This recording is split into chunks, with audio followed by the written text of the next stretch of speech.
and holds it up to her father. Daddy! Daddy! I'm on the phone. My picture! You can see that I'm on the phone. Joy is impatient and jumps on the couch beside her father, covering his cheek with the picture with an excited giggle. It's our puppy! She brings the picture to his face as if the drawn dog is kissing his cheek. Joy! Joy begins jumping on the couch, desperate for attention from her father. She grabs the phone out of his hand. Did my daddy tell you about the picture? Josh grabs her daughter and begins shaking her. She begins crying. Blackout. Joy, a teenager now, sits on a stool in a corner. As she's speaking, she's playing with a box of matches and lets her fingers glide into the flames. They say absence makes the heart grow fonder. I tend to disagree. Absence does not make the heart grow fonder, but weaker. After he left, I wasn't the same person. Still the same pigtailed girl, just skin and bones, but remarkably different. I couldn't stand any extremes. I'd scream the second rays of sunlight kiss my cheek and cry as soon as frigid water raced down my skin. I lost the capacity to deal with my surroundings, and I felt like I'd become part of the background. Instead of hair, I had thin, wispy strands of spaghetti. Instead of a nose, I had the broken, motionless hand of a clock. I became an object. If I was a human, full of flesh and fantasies, I would have been able to sustain the loss. I would have felt strong enough to take the blow and withstand the flames. I keep a box of matches in my pocket. Whenever I'm alone, behind a bathroom door, or underneath the quilted covers, She strikes a match and holds it up. I watch a world unfold.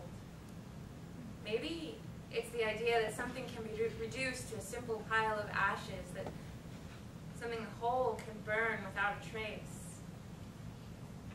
In the bright orange flames, I see a strength that I know I no longer have.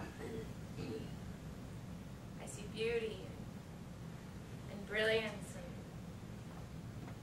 courage. I tried to stop eating for a while. When I felt so weak that when I feel so weak that I can't stand it, I find 2 oval almonds. Those tiny almonds remind me of his eyes. His deep, dark, brown eyes that would narrow when I got in his way. So without thinking, I press my face near each almond and give it a kiss. She blows out the flame. After Joy finishes her speech, the young girl looks down ashamed. The stage blackens and then lights up on the same childhood living room a few months after the previous incident. Josh is once again on a business call, ignoring his daughter, and she takes out her box of crayons. After several moments, Joy finishes her picture and becomes excited by what she has created. Daddy! I finished another one. I'm on the phone, Joy. Please wait. No, Daddy, it's a picture of you and me. It will have to wait. Daddy! Daddy! Daddy! That's it. I'm tired of all this. Josh grabs his daughter by the wrists, but before anything violent can occur, he looks down on the table where Joy's picture lies. He sees the crude drawing of a young father hitting his daughter. Josh reacts to the picture and immediately lets go of his daughter's wrists. He's shaken by the image and runs out of the room without a word. The stage blackens and then lights up again on an older Josh washing dishes in his apartment. They say absence makes the heart grow fonder, and I tend to agree. I miss her more with each passing moment. Absence is a cruel and unusual punishment. It's the nightmare that shakes you awake at 3 a.m., the chilling image that you can't get out of your mind. I thought I was doing the right thing. I really did. The same hands, my hands that once cradled a delicate, sweet babe. have been transformed into the grabbing, yanking, uncontrolled tools of a monster.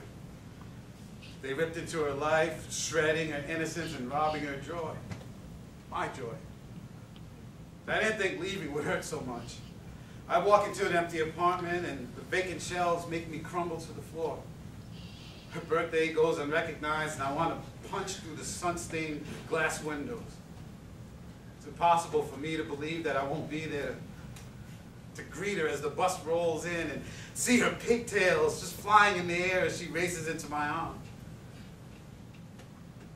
I'll never hear the word Daddy uttered ever again. After I left, I became obsessed with water. I had to smell the ocean and hear the undulating waves with each gulp of air. I had to feel the water occupy my hands and then slip through the cracks between my fingers. When I stare into the water for its brief, fleeting moments in my palms, I see myself and I'm confronted with why I left. I become something incapable of being anything other than a poorly framed picture on a shelf.